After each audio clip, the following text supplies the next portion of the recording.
Qual a relação entre tomadas de decisões inteligentes e a ciência? De forma mais específica, a metodologia da ciência.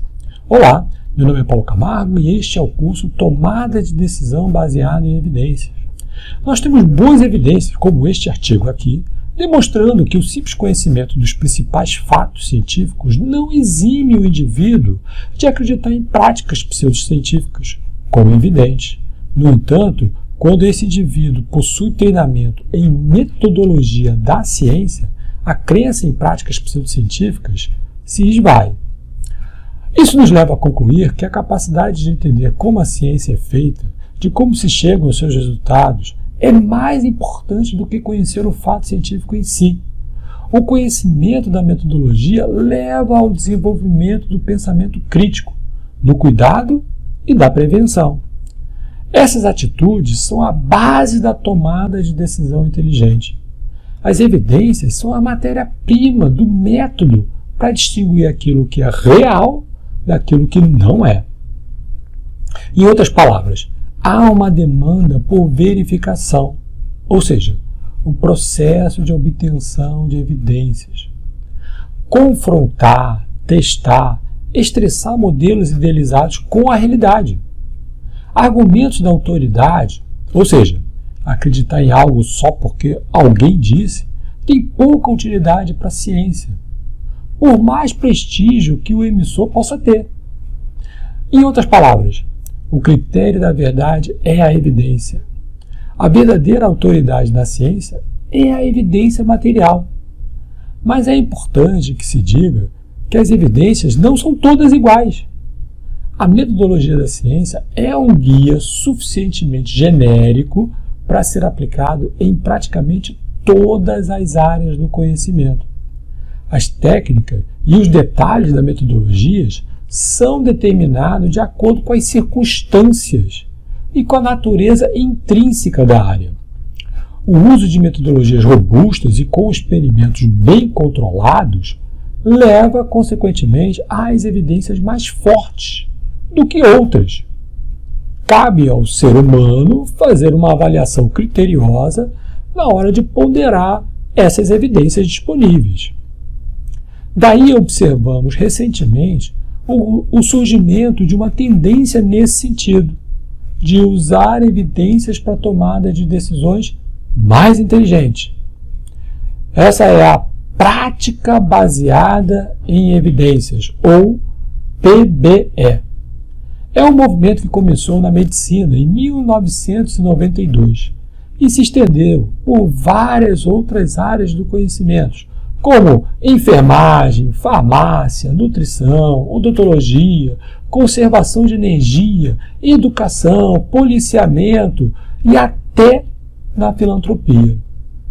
O movimento em direção às práticas baseadas em evidências tenta encorajar os profissionais e outros tomadores de decisão a prestar mais atenção às evidências para informar sua tomada de decisão. Mas como assim? Os profissionais não usavam evidência para julgar e tomar decisão? Pois é, em resposta curta, não. Durante muito tempo, os profissionais basearam suas práticas em conhecimentos derivados da experiência, transmitida na forma de tradição. Muitas dessas práticas não foram justificadas por evidências, o que às vezes permitiu o charlatanismo e o baixo desempenho. Mesmo quando o charlatanismo aberto não está presente, a qualidade e a eficiência das práticas baseadas na tradição podem não ser ótimas.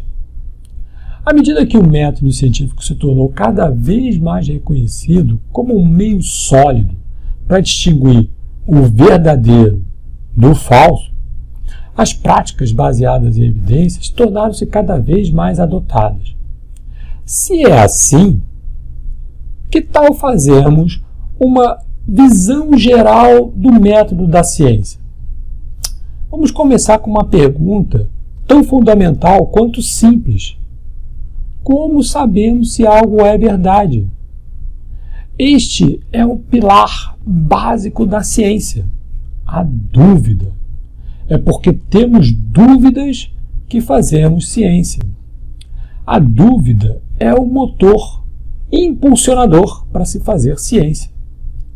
E esse é o dilema da ciência. Ela sempre estará no limite do que se conhece, do que não se conhece. O que está se tentando fazer é avançar essa fronteira, ou seja, ampliar o conjunto do que é conhecido. Uma vez tendo uma boa e honesta pergunta a respeito de como a natureza funciona, acionamos o método da ciência para respondê-la. O passo seguinte é formular uma hipótese que responderá essa pergunta. Em seguida, buscar as evidências. Essas evidências podem ser obtidas de várias maneiras, mas as duas formas mais comuns são pela observação simples da natureza, com ou sem a ajuda de dispositivos que ampliam a nossa capacidade de observação, por exemplo, como lá na luneta de Galileu, ou por experimentos controlados. Os estudos observacionais não realizam intervenção, isto é, coletam dados tais quais se apresentam. Esse método é usado quando há impossibilidade de se executar um experimento controlado. Veja, por exemplo, o caso da astronomia e da cosmologia. Essas áreas do conhecimento foram construídas com base na observação dos astros por diversas técnicas. Além disso, muitos estudos com os seres humanos são observacionais, como na epidemiologia, porque, afinal, seria antiético, por exemplo, expor deliberadamente uma população a um patógeno para estudar o seu comportamento. No entanto, esses estudos sofrem muito com os problemas das variáveis de confusão, ou variáveis ocultas, que contaminam a análise dos resultados. Na verdade, a finalidade dos estudos observacionais é gerar hipóteses que deveriam ser testadas em um experimento. O padrão ouro de obtenção de evidências robustas e confiáveis é a realização de um experimento bem controlado, quando uma variável estudada sofre uma intervenção, enquanto todas as outras são mantidas constantes. De posse das evidências, alimenta-se um processo de análise, isto é, confrontação das ideias ou hipóteses com as evidências. No final, teremos a resposta se as hipóteses propostas responderam à questão. Em caso afirmativo, uma nova relação de causa e efeito foi encontrada.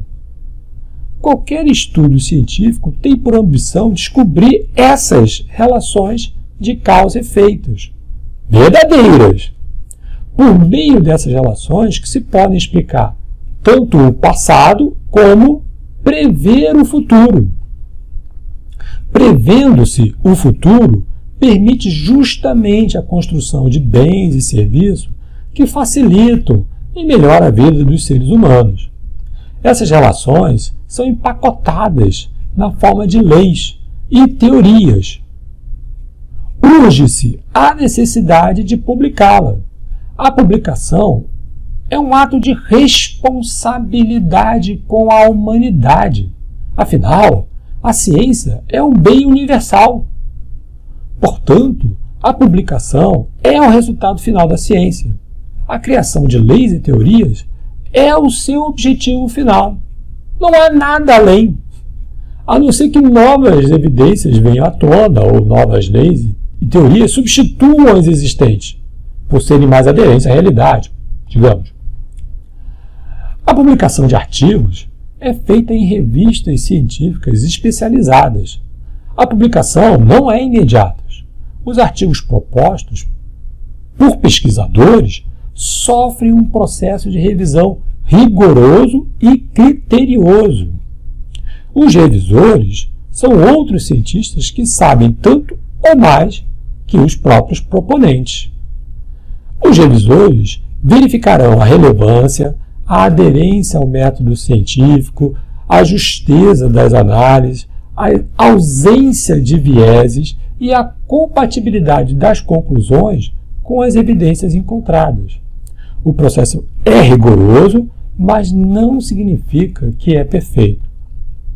Não há como impedir que resultados errados, contraditórios e controversos sejam publicados. Isso é natural e até esperado, afinal, a ciência é feita por seres humanos. Além disso, há vários outros problemas, como carência de reprodutibilidade, vieses ou conflitos de interesse.